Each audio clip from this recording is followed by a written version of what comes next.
Welcome back, viewers. আমরা বড় interesting আলাপ আসলাম, so let's go and find out more. Right, এখন হইলো আপনার কাছ থেকে যে আপনি কষ্ট করছেন, ব্যারিস্টারি শেষ করছেন, লেখাপড়া করছেন, বিয়া শাদী করছেন, প্রথম পয়সা রুজি করা কবে শুরু করলা? ফার্স্ট আর্নিং বাংলাদেশে আসলে হইব? না, ওদেশ 24-25 বছর বাংলাদেশে রুজি করছেন না? না, আমি আসলে স্টাডিতে আসলাম, কন্টিনিউ একটা বাদে একটা স্টাডি, এবং রুজি করার সুযোগ। সো ইংল্যান্ড কিতা রুজি করলা পয়লা? ওটা পয়লা আসলে আমি গ্রিন স্ট্রিট রাজা রেস্টুরেন্ট আছিল একটা, তো আমি পয়লা আওয়ার পরে তো রাজা রেস্টুরেন্ট বাঙালি রেস্টুরেন্ট, বাঙালি রেস্টুরেন্ট, ইন্ডিয়ান রেস্টুরেন্ট।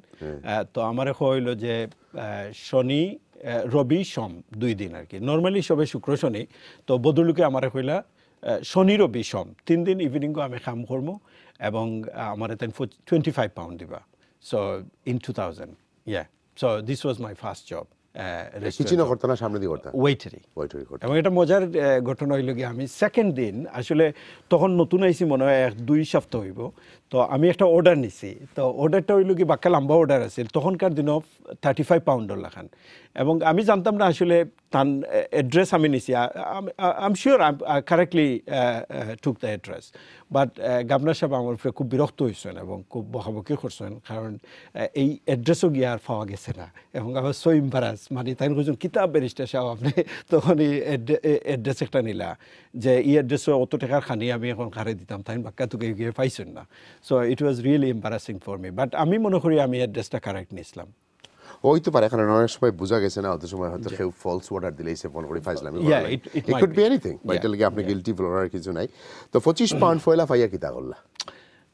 25 পাউন্ড ফয়লা ফাইয়া আসলে আমি এখনো মনে আছে, আমি আমার মারে এবং বাবারে তখন আমি হয়েছি, ওয়েল যদিও 2000 সালে যখন আমি এই দেশে আই 25,000 পাউন্ডের মতো আমি খরচ করে লেছি, but this 25 pound I can still remember. আমি আর বাবারে ফোন করে হয়েছে যে তখন কিন্তু ব্যানানা কলিং কার্ড আছে, 10 মিনিট মাথা যাইতো মনে হয় ফার্স্ট দিয়া 5 পাউন্ড দিয়া, এরকম আছে, ভেরি এক্সপেন্সিভ আছে তখন ফোন। তখন বাবারে ফোন করিয়া, তো আর একটা তখন আমরা ফোনও আসিল না, তখন বাজারও দোকানও ফোন করিয়া, তো আমি বাবারে খবর দিছে, এবং খবর দিয়ে বাবা যখন ফোন ধরছেন যে আমি 25 পাউন্ড রুজি করছি, তো হি ওয়াজ ভেরি প্লিজড, এবং টাকাটা আমি বাংলাদেশে বাবার কাছে পাঠাইছিলাম। আলহামদুলিল্লাহ। রাইট, চাচা চাচি আসুননি আমরা লগে? মা আসুন, মা আসুন, আমরা ইলফোর্ড আমার লগেও থাকেন, আমার বাইর লগেও থাকেন, ম্যাক্সিমাম টাইম আমার লগেও থাকেন। সো চাচি আপনার এইসব কাজকর্ম দেখিয়া খুশি নি? ওয়েল, টু বি অনেস্ট, আমি মনে করি যেমন মাঝে মাঝে ট্রায়াল হয়, সো ট্রায়ালও আসলে 2-3 দিন আগ থেকে প্রিপারেশন নেওয়া লাগে। তো যেদিন আমি ট্রায়ালও যাই, আমি আওয়ার পরে আমার মায়ে জিকেন কিতো হয়েছে, আমি বললাম যে খুব ভালো হয়েছে, বলে আমি তো তোমার লাগি সারাদিন দোয়া করছি। সো আরেকটা ঘটনা হইল গিয়ে যে মনে হয় আমার মা আসলে অনেক সময়, এখন বয়স হয়েছে, অনেক সময় টাইমও বুঝুন না, তো আমি দেখা যায় অনেক সময় কৌটোর মাঝখানে আমি হিয়ারিং করলাম, দেখা যায় আমার মায়ের হোয়াটসঅ্যাপও কল মনে হয় 1-10টা দিছে, তো 12 হইলাম মা আমি তো কৌটোর মাঝখানে, বলে ও আমি তো খেয়াল করছি না।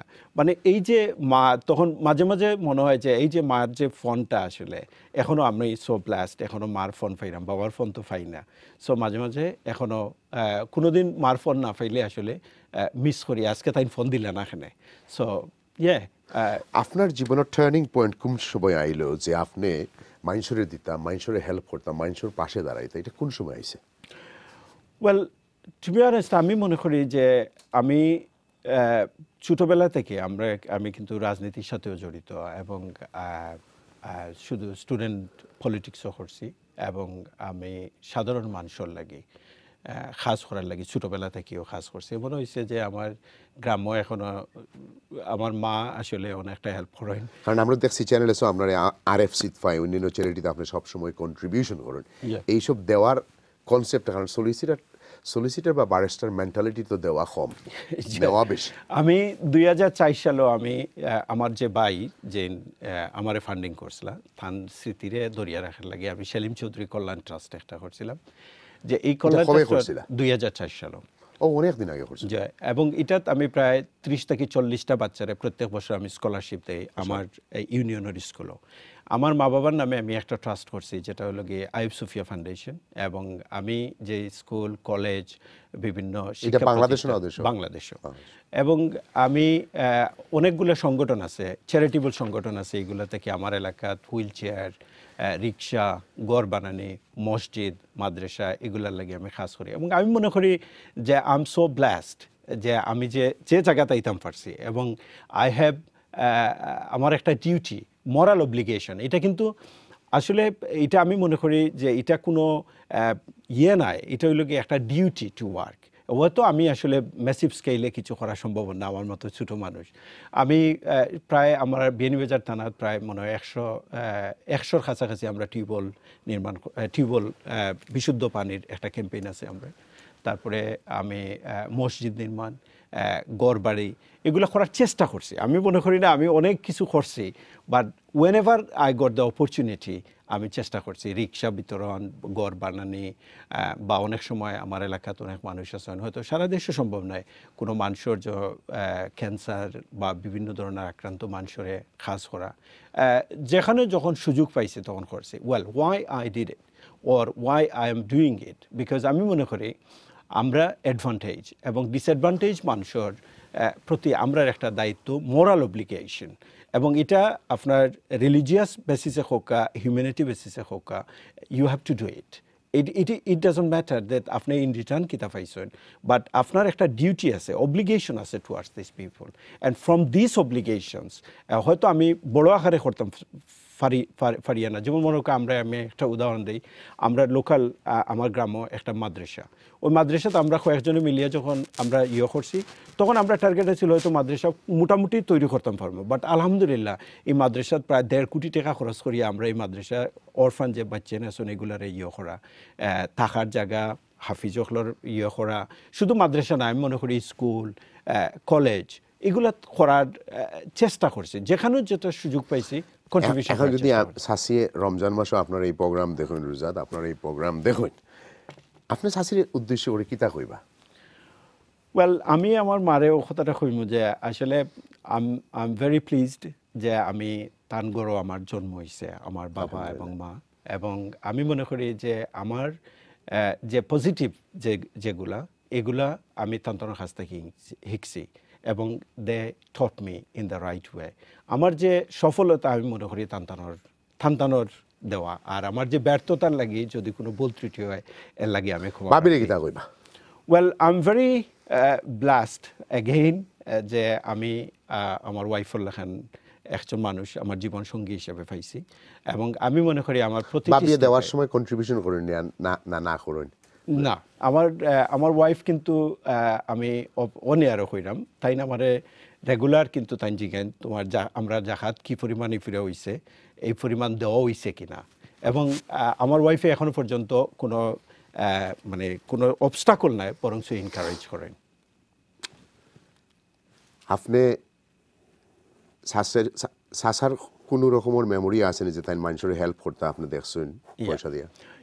আমরা আসলে যে জিনিসটা চ্যারিটেবল কাজও আমরা ছোটো কাল থেকে আমরা দেখছি যে আমার বাবা যখন ঈদ হইতো বা রমজান মাস, এগুলা সব সময় আমার বাবা করছেন, এবং ওগুলা দেখিও কিন্তু আমরা শিখছি।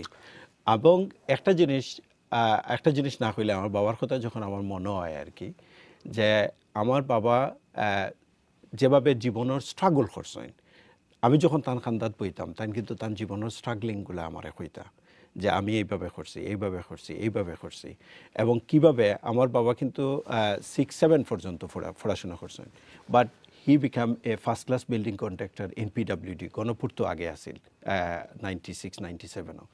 আমি দেখতাম যে officer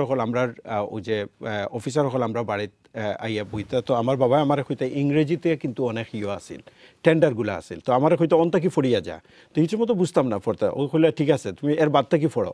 so how much struggle he had, and এই জিনিসগুলা কিন্তু আমার এখন পর্যন্ত মানে ইন্সপায়ার্ড করে আমার বাবার। আপনি এখানে হইতে চাইরা যে স্ট্রাগল থেকে আপনি অনেক কিছু শিখছেন, যে অন্যর পাশে দাঁড়ানি। এক্স্যাক্টলি। এবং আমি মনে করি আপনি কি তা মনে করেননি যদি আমরা ডোনেট করি লিল্লাহ দেইতে আপনার সম্পদ কমে? অফকোর্স নট আমি মনে করি যে ডোনেট করলে এটা আসলে আপনি যদি রিলিজিয়াস পার্সপেক্টিভে যদি আপনি রিলিজিয়াস অ্যাসপেক্টে যদি চিন্তা করেন তাইলে এক জিনিস, মানবিক অ্যাসপেক্টে চিন্তা করেন তাইলে আর এক জিনিস, কিন্তু আমরা দুইটা যদি মিলাই দুইটা কিন্তু সেম। এবং আপনার ডোনেট করাটা কিন্তু আপনার একটা অব্লিগেশন খেনে যে আল্লাহ আপনারা সম্পদ দিচ্ছেন, অথবা you earn something and some people, disadvantage people has আপনার সম্পদের মাঝে হক আছে, অ্যান্ড ইউ হ্যাভ টু, যদি আপনি দেন না, যে কোনো আঙ্গিকে আপনি চিন্তা করেন, হয়তো আপনার মানে 100 টাকা দেওয়ার দরকার নাই, কিন্তু আপনার যে প্রপোর্শনের যে ইনকাম আছে, প্রপোর্শনের যে সম্পদ আছে, এই সম্পদও অন্যর ভাগ আছে। আপনি যে কোনো অ্যাসপেক্টে চিন্তা করেন, সো সম্পদ দিলে কিন্তু কমে না, বরং সম্পদ দিলে আরও বাড়ে। তো আপনি লাস্ট ওয়ার্ড চ্যানেলসের ভিউয়ার্সরে কিতা কইবা যে মানুষে আরেকজনের পাশে দাঁড়াইবার লাগি তার মেন্টালিটিটা আমরা কীরকম চিন্তা করতাম? Well, through out my life আমি দেখছি যে মনে করো আমি অনেক মানুষের পাইছি, হেল্প পাইছি, এবং অনেক মানুষের গাইডেন্স পাইছি, অনেক মানুষের আপনার উপদেশ পাইছি, অনেক মানুষের হেল্প পাইছি। এবং আমি যদি এই মানুষগুলোর যদি হেল্প আমরা যদি পাইতাম না, আমি কালামে জায়গা তাইতাম পারলাম না অনেক। সুতরাং আমরা যেখানে আমরা যেভাবেই পারি, যে ডিসঅ্যাডভান্টেজ যে মানুষগুলো আছে, এই মানুষগুলারে আমরা কিতা করতাম, যেভাবে পারি আমরা হেল্প করতাম। এবং এই হেল্পিং এটা হইল কি রিলিজিয়াস অ্যাসপেক্টে হোক আর হিউম্যানিটি অ্যাসপেক্টে হোক, it is part of your obligation. So আমার মনে হয় যে আমরা যতটুকু সম্ভব, আমরা সীমিত সম্পদ হোক আর অসীমিত সম্পদ হোক, এই সম্পদের মধ্য থেকে আমরা একটা অংশ যেন আমরা গরিব বা ডিসঅ্যাডভান্টেজ মানুষদের জন্য আমরা যেন হাত বাড়িয়ে দেই, মানুষের জন্য এবং জীবনের জন্য। কালাম ভাই, থ্যাংক ইউ ভেরি মাচ আপনার সময় দেওয়ার লাগে। May Allah accept you. Thank you. Viewers, what a wonderful discussion we had. আপনারা আশা করি কিছু ইন্সপায়ার্ড হইবা। ভালো থাকবা। আগামী এপিসোডে আপনার লগে আরো একজন গেস্ট লই আমরা দেখা হইব ইনশাআল্লাহ।